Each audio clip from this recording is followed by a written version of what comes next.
ஆன்மீக உறவுகள் அனைவருக்கும் வந்தனம். என்னோட பர்சனல் வேலைகள் மற்றும் தொழில் சம்பந்தமான காரணங்கள்னால கிட்டத்தட்ட 4, 5 மாதங்களாக எந்த ஒரு வீடியோவையும் என்னால் கொடுக்க முடியல.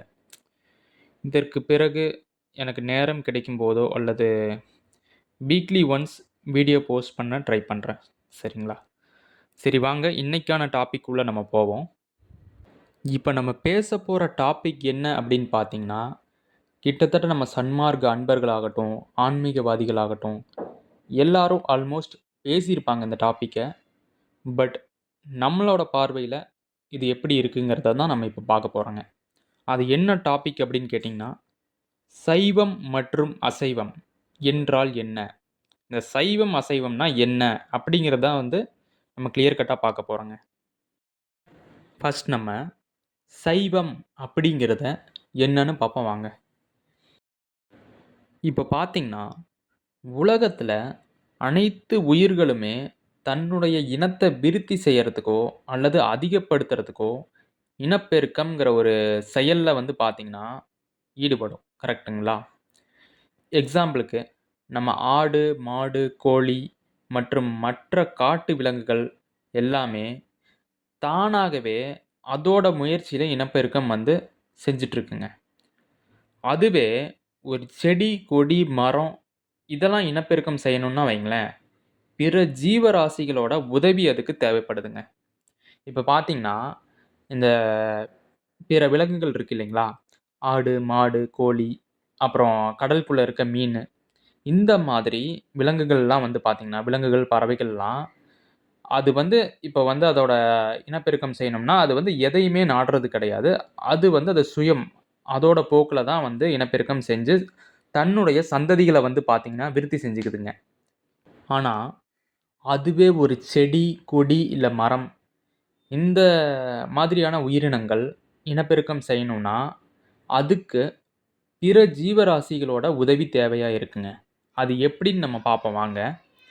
இப்ப உதாரணத்துக்கு, ஒரு அடர்ந்த காட்டு பகுதியிலயோ அல்லது நம்ம வீட்லயோ ஒரு மலர் பூக்குதுன்னு வைங்களேன். இப்போ இந்த மலர் தன்னுடைய இனத்தை விருத்தி செய்யணும்னா இனப்பெருக்கத்துல ஈடுபடணும். கரெக்ட்டுங்களா? ஆனா, இந்த மலர்னால மற்ற மனிதர்கள் மாதிரியோ அல்லது மற்ற விலங்குகள் மாதிரியோ அல்லது மற்ற பறவைகள் மாதிரியோ அங்கேயும் இங்கேயும் நகர்ந்து இடப்பெயர்வு செய்ய முடியாது. கரெக்ட்டுங்களா? அப்போ ஒரு பூ பூக்குது. அந்த பூவுக்கு ஒரு நிறம் இருக்குது. கரெக்ட்டுங்களா? ஆனா, எல்லா பூவுக்கும் ஒரே நிறங்கள், வடிவங்கள் இருக்குதான்னு கேட்டிங்கன்னா கிடையாதுங்க. எக்ஸாம்பிளுக்கு இப்போ நம்ம ஒரு ரோஜா பூவை எடுத்துக்கிட்டோம்னு வைங்களேன். இதில பார்த்தீங்கன்னா, ரோஜா பார்த்தீங்கன்னா, சிகப்பு கலர்ல இருக்கும், வெள்ளை கலர்ல இருக்கும், ஆரஞ்சு கலர்ல இருக்கும், மஞ்ச கலர். இந்த மாதிரி பல வர்ண கலர்ல இருக்கும். கரெக்ட்டுங்களா? இப்போ இந்த நிறங்கள் எல்லாமே எதுக்குன்னு பார்த்தீங்கன்னா, பிற ஜீவராசிகள தன் பக்கம் ஈர்க்கணுங்கிறதுக்காக தாங்க இந்த கலர் கலரா இந்த பூக்கள் அதோட நிறத்த ப்ரொடியூஸ் பண்ணுதுங்க. அடுத்து பார்த்தீங்கன்னா, இந்த பூச்செடிகள் எல்லாமே எதுக்காக மத்த ஜீவராசிகள அதன் பக்கம் கவர்ந்து இழுக்கணும் அப்படின்னு கேட்டிங்கன்னா, அதனுடைய இனத்த விருத்தி செய்யணும் அல்லது சந்ததிகள பெருக்கணுங்கிறதுக்காக தான் இந்த மாதிரி கலர்களைலாம் பார்த்தீங்கன்னா, ப்ரொடியூஸ் பண்ணுதுங்க. கலர் மட்டும் கிடையாது. அந்த வாசனை திரவியம் இந்த மாரிலாம் சொல்றோம் இல்லைங்களா? சில பூக்கள்கள் இருந்துலாம் நம்ம வாசனை திரவியம்லாம் எடுக்கிறோம். அந்த வாசங்கள்லாம் பார்த்தீங்கன்னா, அது ப்ரொடியூஸ் பண்ணுது. அதாவது மத்த உயிரினங்கள கவர்றதுக்காக. அப்பதான் அந்த பூக்கள்னால இனப்பெருக்கத்துல ஈடுபட முடியுங்க. இப்போ ஒரு பூச்செடி இனப்பெருக்கம் செய்யணும்னா, என்ன நடக்கணும்னு கேட்டீங்கன்னா, மகரந்த சேர்க்கைங்கிற ஒரு செயல் நடக்கணுங்க. அப்பதான் ஒரு பூச்செடி தன்னுடைய சந்ததிய விருத்தியே செய்ய முடியுங்கிறத நீங்க புரிஞ்சுக்கணுங்க. சரி, இந்த மகரந்த சேர்க்கை அப்படிங்கிறது எப்படி நடக்கும் அப்படின்னு கேட்டீங்கன்னா, ஒரு பூவோட மகரந்த துகள் இருக்கு இல்லைங்களா? அதாவது ஒரு ஆண் பூ இருக்கு. அந்த ஆண் பூவுல பார்த்தீங்கன்னா, அந்த மகரந்த துகள் இருக்குங்க. அது பார்த்தீங்கன்னா, பெண் பூவுல இருக்க சூலக முடியில போயிட்டு, ஆண் பூவுல இருக்க மகரந்த துகள்கள் பார்த்தீங்கன்னா கலக்கணுங்க. அது கலந்தா மட்டும் தான் இனப்பெருக்கம் நடைபெறும். அதுக்கப்புறம் தான் அந்த பூக்களுடைய சந்ததி வந்து விருத்தி செய்ய முடியும். சரிங்களா?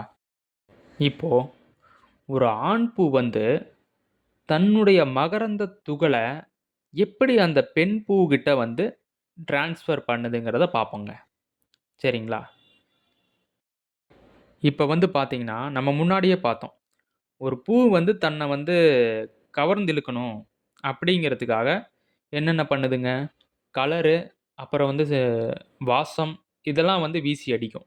அதாவது அந்த பூச்சிகள்லாம் இருக்கு இல்லைங்களா? சின்ன பூச்சி, வண்டு, அப்புறம் பட்டாம்பூச்சி இதுகளுக்கெல்லாம் அந்த சுவாசமும், அந்த கலரும் வந்து அட்ராக்ஷனா இருக்கிற மாரி அது வந்து ப்ரொடியூஸ் பண்ணிட்டே இருக்கும்.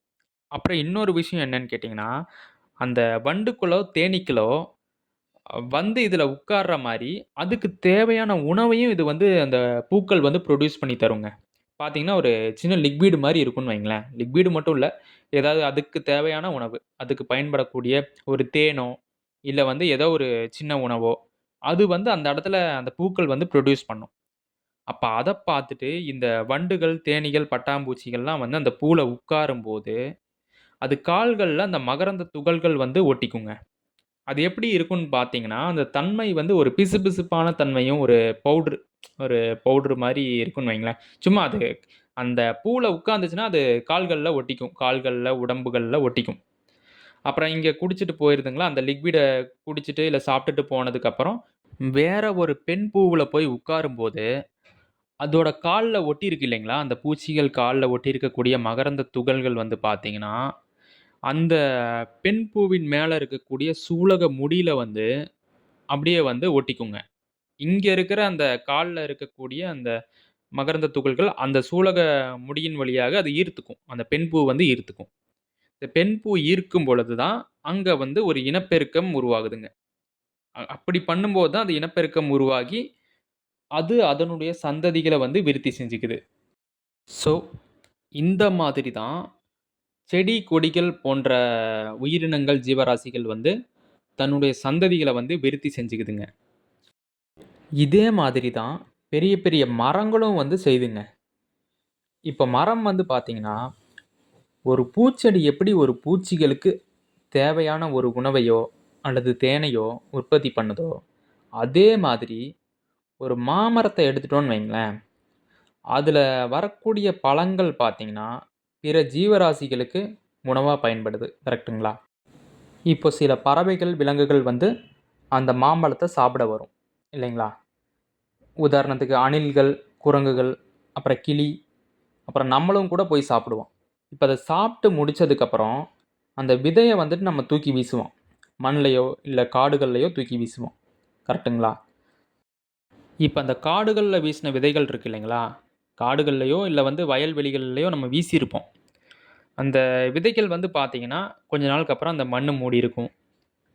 அதுக்கப்புறம் எப்பயாவது வந்து மழை வரும்னு வச்சுக்கோங்களேன். அந்த மழைகள் மூலமா உயிர்கள் வந்து வருங்க.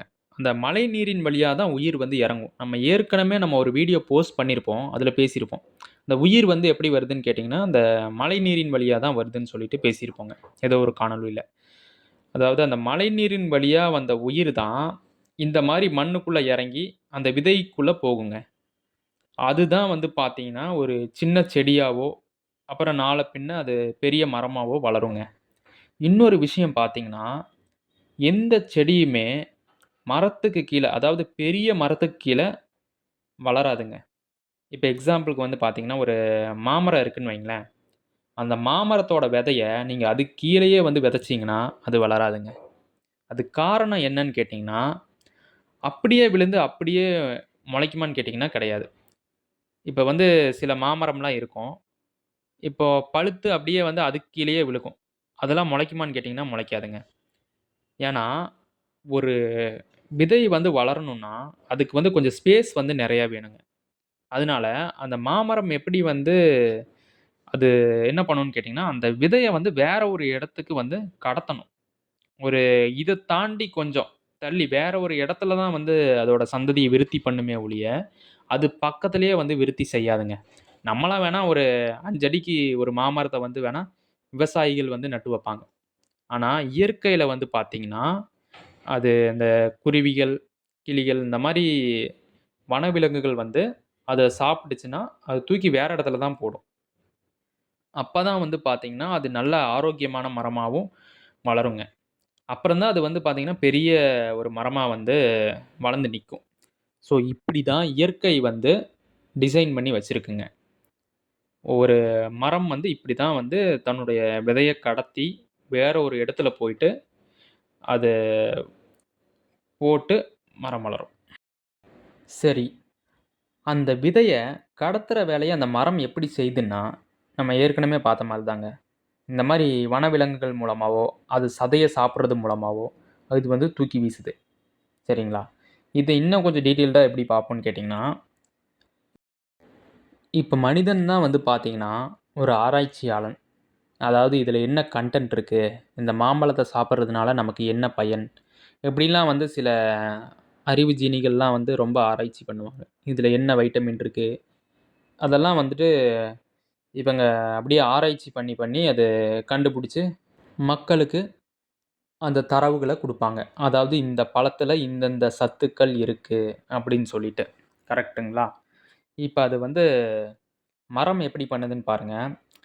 நமக்கு உபயோகப்படுற சாப்பிடக்கூடிய சதப்பகுதிய வந்து பார்த்தீங்கன்னா, அந்த மரம் வந்து நமக்கு உருவாக்கி குடுக்குதுங்க. நல்லா கேளுங்க. அதுவும் சும்மா வெறுமனே சாப்பிட மட்டும் கிடையாதுங்க. அது உருவாக்குதுன்னா எப்படின்னு பாருங்க. ஒரு மாம்பழம் எடுத்துக்கிட்டோம்னு வைங்களேன். இதில வந்து அந்த மரத்தோட இன்டெலிஜென்ஸ் எப்படி இருக்குன்னு பாருங்க. இப்ப நம்ம வந்து ஒரு 100 கிராம் மாம்பழத்த எக்ஸாம்பிள்க்கு எடுத்துக்குவோமே. இதில வந்து பார்த்தீங்கன்னா, சுமார் 83% வந்து பார்த்தீங்கன்னா, நம்ம உடலுக்கு தேவையான ஆரோக்கியமான நீர் சத்து இருக்குங்க. ஒரு 100 கிராம் மாம்பழத்தில. அப்புறம் வந்து பார்த்தீங்கன்னா, 15% மாவு பொருள் இருக்குங்க. அதுக்கப்புறம் 0.4% வந்து கொழுப்பு சத்து இருக்குங்க. மேலும் வந்து பார்த்தீங்கன்னா, 0.8 டூ 2.6 கிராம் வரைக்கும் நார்ச்சத்து இருக்குங்க. அதுக்கு மேல பாருங்க, கால்சியம் வந்து 12 யூனிட் கிடைக்குதுங்க. இரும்பு சத்து 0.5 யூனிட் கிடைக்குதுங்க. தாது உப்புகள் வந்து பார்த்தீங்கன்னா, 0.4% இருக்குங்க. அதுக்கப்புறம் வந்து பார்த்தீங்கன்னா, முக்கியமான வைட்டமின்கள். அது என்னென்ன இருக்குன்னு பாருங்க. அதாவது ஒரு 100 கிராம் மாம்பழத்தில என்னென்ன இருக்குன்னு பாருங்க. வைட்டமின் ஏ அதாவது ஒரு கிட்டத்தட்ட 600 யூனிட்டுங்க. அடுத்து வைட்டமின் சி வந்து பார்த்தீங்கன்னா, ஒரு 30லிருந்து 45.9 மில்லிகிராம் கிடைக்குதுங்க. இப்ப நீங்க வந்து இத தினசரியா சாப்பிடுறீங்க அப்படின்னா, உங்களுக்கு வந்து இந்த வைட்டமின்ஸ்லாம் ஒரு 61லிருந்து 77% வந்து கிடைக்குதுங்க. ஸோ, நம்ம உடலுக்கு தேவையான வைட்டமின் சி இதுலலாம் இருக்குங்க. அப்புறம் வைட்டமின் பி1 வந்து பார்த்தீங்கன்னா, ஒரு 0.3 யூனிட் இருக்குங்க. அப்புறம் வைட்டமின் பி2 வந்து பார்த்தீங்கன்னா, 0.04 யூனிட் இருக்குங்க. அப்புறம் நியாசின் அப்படின்னு சொல்லக்கூடிய ஒரு வேதிப்பொருள்னு வச்சுக்கோங்களேன். இது வந்து ஒரு 0.3 யூனிட் கிடைக்குதுங்க. மேலும் வைட்டமின் கே வந்து பார்த்தீங்கன்னா, 14.4 மைக்ரோகிராம் இருக்குங்க இதுல. அப்புறம் வைட்டமின் சி வந்து பார்த்தீங்கன்னா, மாம்பழத்தோட அந்த தோல் இருக்கு இல்லைங்களா? அவுட் சைட் லேயர்ல அதுல அதிகமா இருக்குன்னு வந்துட்டு சொல்றாங்க. அப்புறம் தாதுக்கள் இதுதாங்க முக்கியம். இந்த தாதுக்கள் வந்து பார்த்தீங்கன்னா, பொட்டாசியம் வந்து ஒரு 156 மில்லிகிராம் இருக்குங்க. அதுவே நீங்க டெய்லியும் சாப்பிட்டு வந்தீங்கன்னா, 4லிருந்து 14% உங்க உடலுக்கு தேவையான பொட்டாசியம் கிடைச்சிருதுங்க. அடுத்து மெக்னீசியம். இது வந்து பார்த்தீங்கன்னா, 29 மில்லிகிராம் வந்து இருக்குங்க. நீங்க டெய்லியும் சாப்பிட்டு வந்தீங்கன்னா, உங்க உடலுக்கு தேவையான மெக்னீசியம் வந்து 7% கிடைக்குதுங்கிறத சொல்றாங்க. அடுத்து தாமிரம். இது வந்து பார்த்தீங்கன்னா, 0.2 மில்லிகிராம் வந்து கிடைக்குதுங்க. நீங்க தினசரி வேலைகள்ல சாப்பிட்டு வரும்பொழுது, அது 10% உங்க உடலுக்கு வந்துட்டு தாமிரம் கிடைக்கும் அப்படின்னு சொல்லி சொல்லப்படுதுங்க. இந்த சத்துக்கள் எல்லாமே நம்ம உடல் ஆரோக்கியத்துக்கு மேம்படுத்த வல்லதுங்க. ஒரு மாம்பழத்துல எவ்வளவு விஷயம் இருக்குன்னு பாருங்க. அதாவது மனிதர்கள தவிர மத்த ஜீவராசிகள் எல்லாமே பசிக்கு தாங்க சாப்பிடுது. மனிதர்கள் தான் இதுல என்ன இருக்கு, அது இருக்கா, இது இருக்கான்னு ஆராய்ச்சி செஞ்சு சாப்பிடுவாங்க. ஸோ, இந்த மனிதர்கள கவர்ந்து இழுத்து சாப்பிட வைக்கணும்னா, அந்த மாமரம் என்னென்ன கன்டென்ட்ட வந்து ப்ரொடியூஸ் பண்ணுதுன்னு பாருங்க. அப்போ இந்த இயற்கையில வந்து அந்த கடவுள் படைச்ச அருட்பெரும் ஜோதி ஆண்டவர் படைச்ச அந்த மரம் வந்து எவ்வளோ அறிவா இருக்குன்னு பாருங்க. நம்ம வந்து ஒரு கடையில போய் இவ்வளோ கிலோன்னு சொல்லிட்டு மாம்பழம் வாங்குறோம். சும்மா சாப்பிட்டா போதும்ன்னு தான் இருக்குமே ஒழிய, ஆனா இவ்ளோ சத்துக்கள் வந்து அந்த மக்கள கவர்ந்து இழுக்கிறதுக்கு, அவங்க என்ன ஆராய்ச்சி பண்ணி பார்த்தாலும் வந்து நான் இந்தந்த வேரியன்ட்லாம் குடுக்குறேன்னு சொல்லிட்டு, அந்த மாரி வந்து ப்ரொடியூஸ் பண்ணி குடுக்குது. அதாவது நம்மளையே வந்து கவர்ந்து இழுக்கக்கூடிய மரமா மாமரம் இருக்குங்க. அதோட அறிவு எப்படி இருக்குன்னு பாருங்க. ஆனா இன்னும் சில மனிதர்களுக்கு தான் அறிவுத்திறன் வந்து வேலை செய்யவே மாட்டேங்குது. சரி வாங்க. இப்போ இந்த சாப்பிட்ட பழத்தோட விதை இருக்கு இல்லைங்களா? இத நம்ம என்ன பண்றோம், போயிட்டு வேற இடத்துல மண்ல போடுறோம். விலங்குகள் வந்து அதுவும் தூக்கி எங்கேயாவது காடுகள்லயோ, வயல்வெளிகள்லயோ வீசுதுங்க. இது மூலமா வந்து மாங்கன்று வளருது. ஸோ, அந்த மரம் வந்து பார்த்தீங்கன்னா, இப்படி தான் தன்னுடைய சந்ததிகள வந்து பெருக்கிக்குதுங்க. இப்ப வந்து பார்த்தீங்கன்னா, இப்ப நம்ம ஒரு மாமரத்தில பிஞ்சு காய்கள வந்து பிடுங்கி சாப்பிடுறோம்னு வைங்களேன், நம்ம வாயெல்லாம் புண்ணாயிடும். ஏன்னு கேட்டீங்கன்னா, அந்த பழத்த எப்ப சாப்பிடலாங்கிறது கூட பார்த்தீங்கன்னா, அந்த மரம் தான் டிசைட் பண்ணுது. பாருங்க, இப்போ ஒரு பிஞ்சு காய பிடுங்கும்போது அத அறுத்தோம்னா பால் வரும். பால் வந்து பார்த்தீங்கன்னா, ஒரு விஷம். அது சில வேதிப்பொருட்கள வந்து பார்த்தீங்கன்னா, வேதிவினை பொருட்கள வச்சு, அது அந்த விஷத்த வந்து உற்பத்தி செஞ்சு வச்சிருக்குங்க. ஏன்னு கேட்டீங்கன்னா, இன்னும் வந்து அந்த பழம் தயாரா இல்ல. அதுக்காக இப்பவே நீங்க புடுங்க வேண்டாம். அப்படிங்கிறதுக்காக, இப்பவே பிடுங்கி சாப்பிட வேண்டாங்கிறதுக்காக, அந்த மரம் வந்து அந்த வேலைய செய்யுது. அப்ப எப்ப சாப்பிடலாம்? அதுக்கான அந்த கால இடைவேளை. அது வந்ததுக்கப்புறம், அதுக்கப்புறம் அது வந்து சில வேதிவினை பொருட்கள கொண்டு பழத்த வந்து கனிய வந்து பழுக்க வச்சு, அந்த காய வந்து பார்த்தீங்கன்னா, கனியாக்கி இன்னும் நல்லா பழுக்க வச்சு, அதுக்கப்புறம் நமக்கு குடுக்குதுங்க. அந்த நேரத்தில சாப்பிட்டா, நமக்கும் வந்து சாப்பிடுறதுக்கான அந்த சதையும் வளர்ந்துரும். இன்னொன்னு பார்த்தீங்கன்னா, அந்த விதையும் வந்து போட்டா வளரக்கூடிய தன்மைக்கு அந்த விதையும் வந்து ரெடி ஆயிருங்க. அதனால தான் வந்து பார்த்தீங்கன்னா, இது மாங்கா மட்டும் இல்லைங்க. இப்ப பப்பாளின்னு எடுத்துட்டாலும் அதே தான். பப்பாளியில பார்த்தீங்கன்னா, இன்னும் ஓவரா பால் வரும். அப்புறம் பலாப்பழம். இதெல்லாம் எடுத்தீங்கன்னு பார்த்தீங்கன்னா, பிஞ்சு வந்து சாப்பிட முடியாது. சிலர் வந்து பிஞ்சு மாங்காய், பிஞ்சு பலாக்காய்லாம் சாப்பிடுறாங்க. பார்த்தீங்கன்னா, அத உப்பு போட்டு வடுமாங்கன்னு சொல்லிட்டுலாம் சாப்பிடுறாங்க. ஆனா நம்ம வந்து இத பார்க்க வேண்டாங்க. இயற்கையில வந்து எப்படி இருக்கு? அப்படியே நம்ம எடுத்து பறிச்சு சாப்பிடக்கூடிய இது என்ன இருக்கு? இப்ப பிஞ்சு கூட சிலர் வந்து சாப்பிடும்போது பார்த்தீங்கன்னா, மாங்காய்லாம் பல்லு கூசும். சிலருக்கு உப்பு போட்டு தான் சாப்பிடுவாங்க. இப்ப வந்து அப்படியே சாப்பிட முடியுங்களா? இயற்கை குடுத்தத வந்து எந்த ஒரு வேதிவினை பொருட்களும் ஆட் பண்ணாம, சுவையொட்டிகளும் ஆட் பண்ணாம நம்மளால சாப்பிட முடியுமா? அப்படிங்கிறத தாங்க பார்க்கணும்.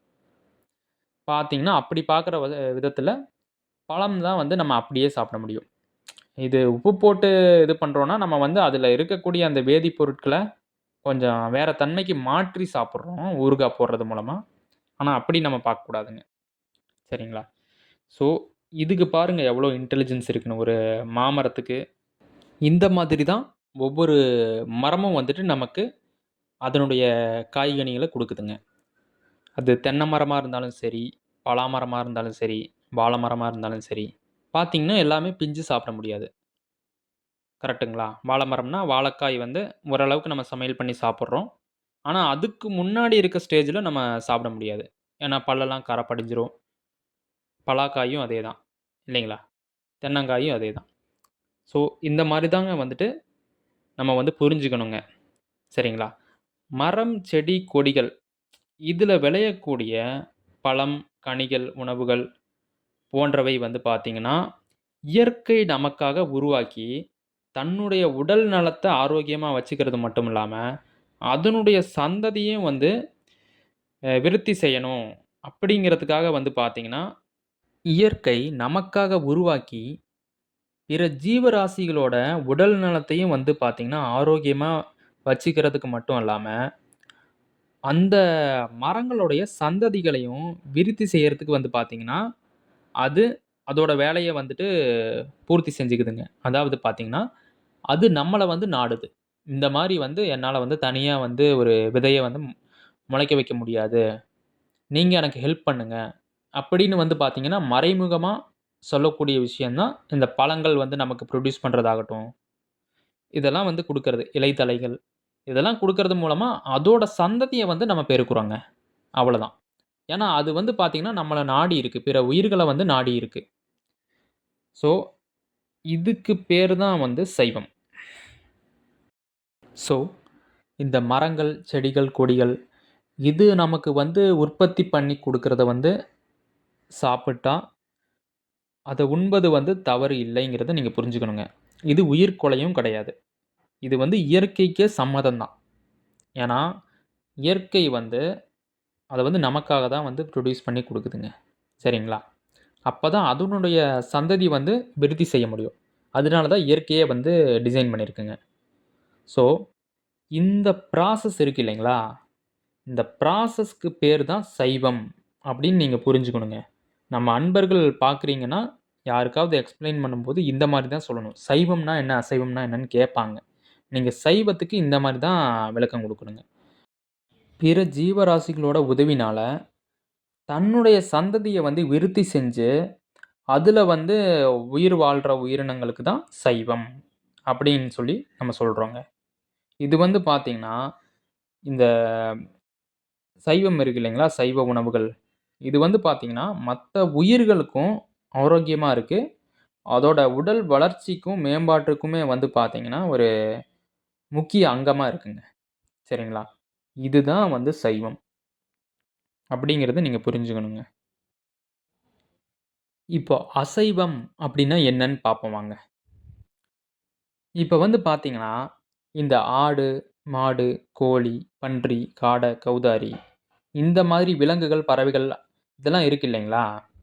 இப்போ இது வந்து பார்த்தீங்கன்னா, இனப்பெருக்கம் செய்வதற்கோ அல்லது அதோட வேலைகளான அந்த கூடு கட்டுவது, அந்த இரை தேடுறது, இந்த மாதிரி வேலைகளுக்கு மனிதர்களையோ அல்லது அதனுடைய உயிரையோ தவிர, மற்ற உயிர்களையோ சார்ந்து இருக்குதான்னு கேட்டீங்கன்னா, கிடையாதுங்க. மனிதன் தான் வந்து பார்த்தீங்கன்னா, தன்னுடைய சுயநல தேவைக்காக காட்டுல இருக்கிற மிருகங்கள சூக்ஷமமா புடிச்சுட்டு, அத வந்து வசப்படுத்தி நம்மளுடைய பாதுகாப்புக்காக வளர்த்துட்டு இருக்கோமே தவிர, அந்த விலங்குகளோ, பறவைகளோ அது வந்து பாதுகாப்புக்கு நம்மகிட்ட வந்து வர்றது கிடையாதுங்க. அதோட பாதுகாப்புக்கு வந்து நம்மள நாடி வர்றது கிடையாதுங்க. நம்ம தான் வந்து அத புடிச்சு வச்சு நம்ம வந்துட்டு நம்மளோட பாதுகாப்புக்கு அத வளர்த்திட்டு இருக்கோம். சரிங்களா? இப்ப சொல்லுவாங்க, ஆடு, மாடு, கோழி இதெல்லாம் வந்து எங்க வீட்ல கட்டி வச்சு எங்க கூடவே இருக்கிறதுனால தான், அது வந்து காட்டு விலங்குகள் கிட்ட இருந்து பாதுகாப்பா இருக்கு அப்டிம்பாங்க சில பேரு. சரி, அப்போ காட்டுல இருக்கிற புள்ளிமான், காட்டு எருமைக பல வனவிலங்குகள்லாம் புலிகிட்டயும், சிறுத்தைகிட்டயும், முதலைகிட்டயும் இரையாகுதே. அதையும் இவங்க புடிக்க வேண்டியது தானே. புடிச்சு வந்துட்டு வளர்க்க வேண்டியது தானே அப்படின்னு கேட்டா, பசுமாடு பால் தருது, ஆடும் பால் தருது, கறிக்கு கோழி உதவுது அப்படின்னு சொல்லிட்டு இருப்பாங்க. ஏன் எரும பால் கறக்குதே, கூட்டிட்டு வந்து வளர்க்கலாமே அப்படின்னு நீங்க கேட்டீங்கன்னா, அதுக்கெல்லாம் பதிலே வராதுங்க. இப்ப பாருங்க, மனிதன் வந்து காட்டுவாசியா இருந்து நாளடைவில நாகரிகம் வளர்ந்த பிறகு விவசாயம் செய்ய ஆரம்பிச்சுட்டாங்க. அந்த விவசாயத்துல விளைவிக்கக்கூடிய தக்காளி, புடலங்கா, பழங்கள் இதெல்லாம் இருக்கு இல்லைங்களா? இதெல்லாம் விவசாயம் போட்டாங்கன்னா, இத வந்து பாதுகாக்கணும். இத சாப்பிட மற்ற காட்டு விலங்குகள் வந்து வராம இருக்கணும்னா, நம்ம சில விலங்குகள வந்து பார்த்தீங்கன்னா, வளர்த்தாக வேண்டியது இருக்குங்க. அதுக்கு தான் இந்த நாய், இந்த மாரி வந்துட்டு பூனை, இந்த மாரி விலங்குகள வந்துட்டு, அத பாதுகாக்கிறதுக்கு இவங்க வளர்த்துட்டு இருக்காங்க. கரெக்ட்டுங்களா? இதுதான் உண்ம. மத்தபடி வந்துட்டு இவங்களோட பாதுகாப்புக்கு தான் அந்த நாய் இதெல்லாம் வளர்க்குறாங்களே ஒழிய, நாய் வந்து தன்னோட பாதுகாப்புக்கு இவங்கள நாடி வருதான்னு கேட்டீங்கன்னா கிடையாதுங்க. அதுதான் விஷயம்.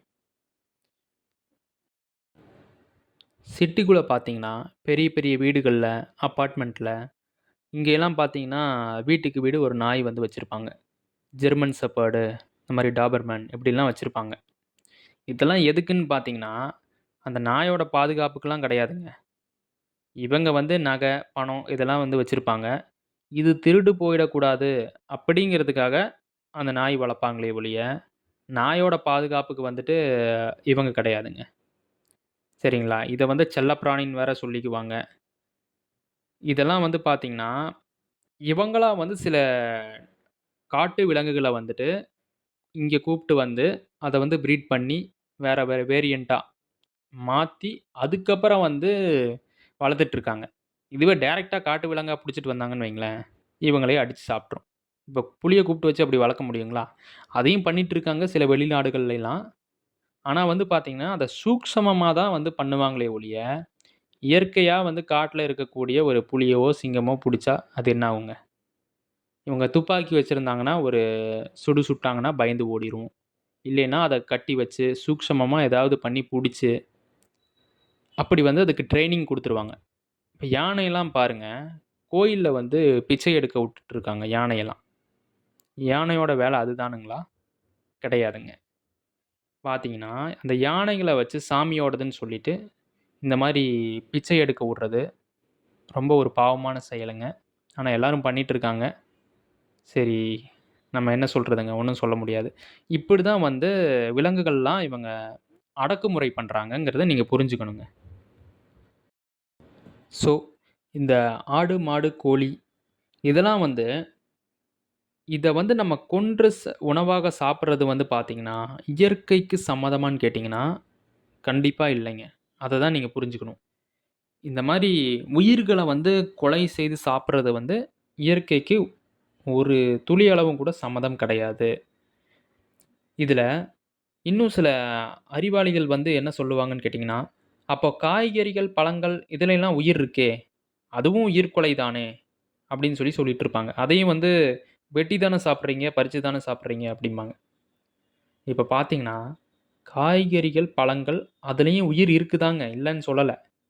ஆனா, இது வந்து பார்த்தீங்கன்னா, இயற்கைக்கு சம்மதம். நீங்க வந்து இப்ப மரத்துல ஒரு மாமரத்துல மாம்பழம் பறிச்சு சாப்பிடுறீங்க. ஒரு தென்னை மரத்துல தேங்காய பறிச்சு சாப்பிடுறீங்க. ஒரு பலாப்பழ மரத்துல பலாப்பழத்த வந்து பறிச்சு சாப்பிடுறீங்க அப்படின்னா, அதுக்கு வந்து இயற்கைக்கே சம்மதம் தாங்க. அது வந்து இயற்கையே வந்து உங்களுக்கு குடுக்கக்கூடிய ஒரு நன்கொடை தான் நீங்க பார்க்கணும். நம்ம வள்ளல் பெருமான் ஐயா சொல்லுவாருங்க. நம்ம உடல்ல நம்ம விரல்ல இருக்கக்கூடிய நகத்தையோ, அல்லது தலையில இருக்கக்கூடிய முடியையோ வெட்னா, எப்படி நமக்கு வலிக்காதோ, அந்த மாதிரி மரத்துல இருந்து நம்ம உபயோகத்திற்காக பழத்த நம்ம பறிக்கும்போதோ, அல்லது கிளைகள வந்து வெட்டும்போதோ, அந்த மரத்துக்கு ஒண்ணும் ஆகாது. ஒரு கெமிக்கல் ரியாக்ஷன் வேணா நடக்கலாம். ஆனா வந்து அது வலி அந்த அளவுக்கு வந்து உயிர் வேதனைங்கிறது அது படாது. அப்படின்னு சொல்லி நம்ம வள்ளல் பெருமான் ஐயா சொல்றாருங்க. இத தான் நீங்க புரிஞ்சுக்கணுங்க. அந்த மரத்துல இருந்து பழத்த பறிச்சு நீங்க சாப்பிடுறதுனால, உங்க உடலுக்கும் வந்து நன்மை தரும். அப்புறம் அந்த மரத்தோட சந்ததிகள பெருக்குவதற்கும் நீங்க உதவிகரமா இருக்கீங்க. அப்படிங்கிறத தான் நீங்க புரிஞ்சுக்கணுமே ஒழிய, நீங்க வந்துட்டு இப்போ உயிர் இல்லாத பொருள வந்து நம்ம சாப்பிட முடியாதுங்க. உயிர் இருக்கிற பொருள தான் நம்ம சாப்பிட முடியும்.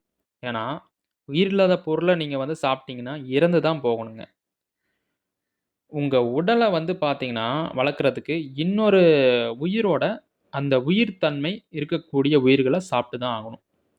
ஆனா, அது இயற்கைக்கு சம்மதமான உணவாக மட்டும் தான் இருக்கணுமே ஒழிய, இயற்கைக்கு சம்மதம் இல்லாத உணவா இருந்துச்சுன்னா, அது உங்க உடலுக்கு வந்து கேடு தரும். அப்படிங்கிறதாங்க இதோட உண்மைங்கிறத நீங்க புரிஞ்சுக்கணுங்க. அத விட்டுட்டு ஆட்ட சாப்பிடுவேன், கோழிய சாப்பிடுவேன், மாட வெட்டி சாப்பிடுவேன் அப்படின்னு இயற்கைக்கு சம்மதம் இல்லாத உயிர்கள உண்பது வந்து பார்த்தீங்கன்னா, கொலை அப்படின்னு சொல்லி நம்ம வள்ளல் பெருமான் ஐயா சொல்றாருங்க. இன்னும் சில அறிவு ஜீனிகள் என்ன சொல்லுவாங்கன்னு கேட்டீங்கன்னா, கோழி, ஆடு, மாடு இதெல்லாம் நம்ம சாப்பிடாம இருந்தா, அதோட இனப்பெருக்கம் வந்து அதிகமாயி, நமக்கு வந்து இந்த உலகத்துக்கே வந்து பேராபத்து வரும். அதனால அத கொன்னு சாப்பிடுறது மூலமா வந்து பார்த்தீங்கன்னா, இந்த விலங்குகளின், பறவைகளின் எண்ணிக்கை வந்து குறையும். உலகம் வந்து ஒரு சமநிலைக்கு வரும் அப்படிம்பாங்க. அதாவது இந்த மாதிரி பதில் சொல்லிட்டு இருக்கிறவங்களுக்கெல்லாம், நான் என்ன கேள்விய முன்வைக்கிறேன்னு கேட்டீங்கன்னா, இப்போ இந்தியாவுல குறிப்பா 2026ல இப்பத்த நிலவரப்படி 146 கோடியாக, அதாவது 1.46 பில்லியன் மக்கள் தொகை வந்து பார்த்தீங்கன்னா, அதிகரிச்சிருக்குங்க. இது வந்து ஐநா சபை அறிக்கையின்படி உலகத்திலேயே அதிகபட்சமாகவும், சீனாவ விட நம்ம வந்து மக்கள் தொகையில முன்னாடி இருக்கிறதாவும் சொல்லப்படுது. சரிங்களா? இது மேன்மேலும் வந்து பார்த்தீங்கன்னா, 2060 வரும்போது 170 கோடியா உச்சம் தொடும் அப்படின்னு வந்து ஐநா சபை அறிக்கை வெளியிட்டிருக்குங்க. இப்போ மக்கள் கூட்டமா அதிகமா இருக்காங்க இல்லைங்களா? இப்போ இவங்கனால நாடே அழியுதே. இவங்கள போட்டு தள்ளிர்லாங்களா? சொல்லுங்க. இப்போ மக்கள் கூட்டமா நெறைய பேர் வந்துட்டாங்க. நீங்க வந்து விலங்குகள், பறவைகள்லாம் நெறையா ஆயிருச்சுன்னா வந்து நமக்கு பெரிய ஆபத்துங்கிறீங்க. விலங்குகள விட பல மடங்கு அறிவு இருக்கக்கூடிய மனிதனுங்க. அப்ப மனிதர்கள வந்து போட்டு தள்ளிர்லாங்களா? இவங்கலாம் நெறைய பேர் ஆயிட்டா வந்துட்டு இந்த மாரி போர்லாம் நடக்குது இல்லைங்களா? பார்த்துட்டு தானே இருக்கீங்க. போர் நடக்குது. ஈரான், இஸ்ரேல், அமெரிக்கா எல்லாரும் இறந்துட்டு இருக்காங்களே!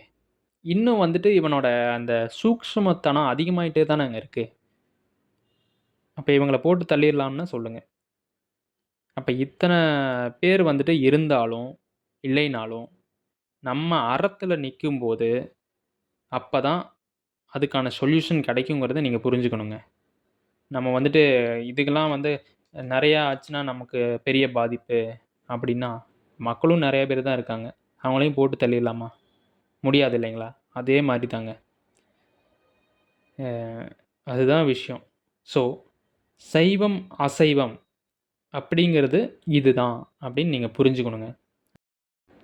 இப்போ வந்து பார்த்தீங்கன்னா, ஆடு, மாடு, கோழி அது பாட்டுக்கு அதோட வேலைய வந்து பார்த்தீங்கன்னா, அன்றாட வாழ்வியல்ல அது பாட்டுக்கு செஞ்சுட்டு இருக்குங்க. நம்ம போய் அத டிஸ்டர்ப் பண்ண வேணாங்க. சரிங்களா? இப்ப செடி, கொடி, மரங்கள் இதெல்லாம் வந்து பார்த்தீங்கன்னா, அது வந்து நம்மளுடைய தேவைய வந்து நாடி வருதுங்க. சரிங்களா? அது வந்து தன்னுடைய சந்ததிகள வந்து விருத்தி செய்றதுக்கு நம்மள நாடி வரவேண்டிய ஒரு சூழ்நிலையில வந்து இருக்கிற பட்சத்தில, அதோட உணவ நாம் எடுத்துக்கொள்வதன் மூலமாக, அதுக்கும் நம்ம வந்து உதவிகரமா இருப்போம். இதுதான் இது வந்து பார்த்தீங்கன்னா, கொலைங்கிறது கிடையாதுங்க. ஸோ, இது வந்து ஒரு உயர்தரமான ஜீவகாருண்யம் அப்படின்னு நீங்க புரிஞ்சுக்கணுங்க. நம்மளுடைய சுயநலத்திற்காக பிற உயிர்கள கொன்று சாப்பிடுவதுங்கிறது பாவம் அப்படிங்கிறத ஆணித்தரமா நீங்க புரிஞ்சுக்கணுங்க. சரிங்களா? அதாவது வந்து பார்த்தீங்கன்னா பிற உயிர்களோட உதவிய நாடி தன்னுடைய சந்ததிகள வந்து பெருக்கிக் கொள்ளக்கூடிய உயிரினங்கள் எல்லாமே சைவம் அப்படிங்கிற கேட்டகரிக்குள்ள வருங்க. எந்தெந்த உயிர்லாம் பிற உயிரோட உதவிய நாடாம, தானே இனப்பெருக்கத்துல ஈடுபட்டு, தானே தன்னுடைய சந்ததிகள வந்து அதிகப்படுத்திக் கொள்ள முடியுமோ, அந்த உயிரினங்களோட கேட்டகரி எல்லாமே அசைவம் அப்படின்னு சொல்லிட்டு நீங்க புரிஞ்சுக்கணுங்க. இதுதாங்க சைவம் மற்றும் அசைவத்துக்கான முழு விளக்கங்க. ஸோ, நம்முடைய காணொளிகள பார்க்கக்கூடிய அன்பர்களுக்கு, சைவம் மற்றும் அசைவம் அப்படின்னா என்னங்கிறது ஒரு தெளிவு கிடைச்சிருக்கும்னு நம்புறேங்க. இப்ப நீங்க வந்து மத்தவங்களுக்கு வந்து சைவம்னா என்ன? அசைவம்னா என்ன? அப்படின்னு யாராவது கேட்குறாங்க அப்படின்னா, இப்படிதாங்க நீங்க விளக்கம் குடுக்கணும். சரிங்களா? இதுதான் சைவம் மற்றும் அசைவம். அடுத்த பதிவுல நம்ம வந்து கொல்லாமை மற்றும் புலால் மறுத்தல் பற்றி நம்ம பார்ப்போங்க. சரிங்களா? அருட்பெரும் ஜோதி அருட்பெரும் ஜோதி தனிப்பெரும் கருணை அருட்பெரும் ஜோதி எல்லா உயிர்களும் இன்புற்று வாழ்க கொல்லா விரதம் குவலயமெல்லாம் ஓங்குக. நன்றி வணக்கம்.